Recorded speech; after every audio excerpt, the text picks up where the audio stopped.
Salam alaikum wa rahmatullahi. Donc, bonjour. On va terminer notre série des exercices. Aujourd'hui, on va faire euh, cet exercice. Donc, indiquer si les propositions suivantes sont vraies ou fausses. Et on va justifier la proposition fausse.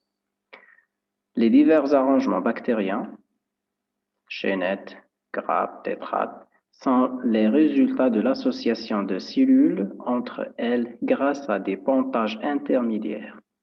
Donc, cette proposition est-elle vraie ou fausse? Donc, elle est fausse. Elle résulte de la séparation incomplète des cellules filles en fin de division cellulaire.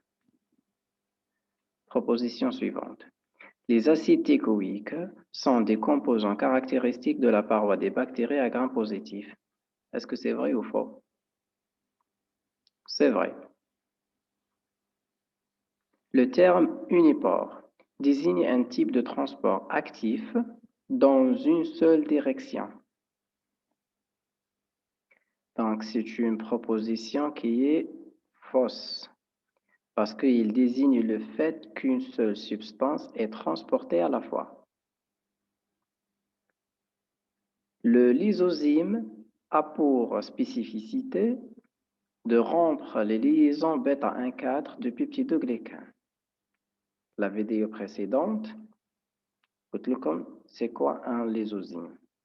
Donc, cette proposition est vraie ou fausse? C'est vrai. Au suivant. La composition et la structure différente de la paroi des bactéries à gram positif et des bactéries à gram négatif font que ces dernières laissent pénétrer très difficilement l'alcool par rapport aux autres lors de la coloration de Graham. Donc, un peu de concentration. Est-ce que cette information et cette proposition vraie ou fausse? En fait, c'est le contraire. L'alcool a un pouvoir pénétrant moins important chez les gram positifs. Un milieu d'enrichissement est un milieu liquide destiné à favoriser la croissance d'un micro-organisme au détriment de celle des autres, en agissant sur vitesse spécifique de croissance. Donc, c'est vrai ou faux? C'est vrai. La proposition suivante. Lors du phénomène de transfert génétique par transformation, l'ADN exogène doit être imperméativement monocaténaire. En fait, c'est faux, parce qu'il doit être bicaténaire. Bien que lors de la phase de pénétration, un des deux brins soit dégradé. Lors de la construction d'un plasmide recombinant, donc un peu de biologie moléculaire, il est indispensable que l'ADN a cloné, ou dit insert, et l'ADN plasmidique, le vecteur, a été traité préalablement par les mêmes enzymes de restriction. C'est vrai. La fermentation alcoolique est essentiellement réalisée par des bactéries. C'est vrai ou faux? C'est faux, parce qu'elle est beaucoup plus fréquente chez les champignons, en particulier les levures. Le cycle de Krebs libère beaucoup d'énergie. Non, c'est faux.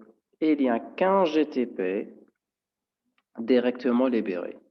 Le reste des transporteurs ne donnera donc de l'énergie utilisable qu'à travers, à travers des chaînes respiratoires, par exemple. La photosynthèse bactérienne utilise les mêmes pigments et les mêmes réactions que celles des végétaux. C'est faux, parce que les pigments chez les bactéries sont la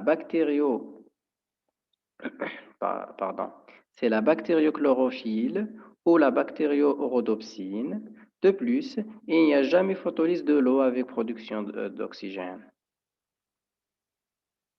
Le terme spore dormante et préspore désigne le même stade de la sporulation bactérienne.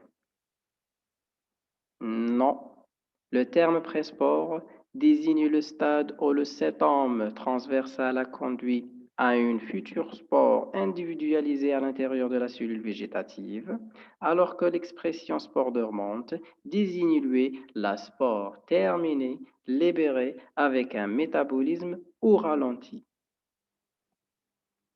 Le terme dioxie désigne le phénomène par lequel les micro-organismes utilisent un substrat carboné puis l'autre après une phase d'adaptation. Cette proposition est vraie. Donc voilà, on a terminé cette partie des exercices d'indication si les propositions sont vraies ou fausses. La prochaine fois, Inch'Allah, c'est-à-dire on va faire des exercices, euh, c'est-à-dire avec des cas qu'on peut trouver dans les laboratoires. Donc, Talla faire wahkom. N'oubliez pas de s'abonner sur ma chaîne YouTube pour voir les prochaines vidéos de cette série des exercices en microbiologie générale. Alors, salam alaikum wa rahmatullahi wa barakatuh.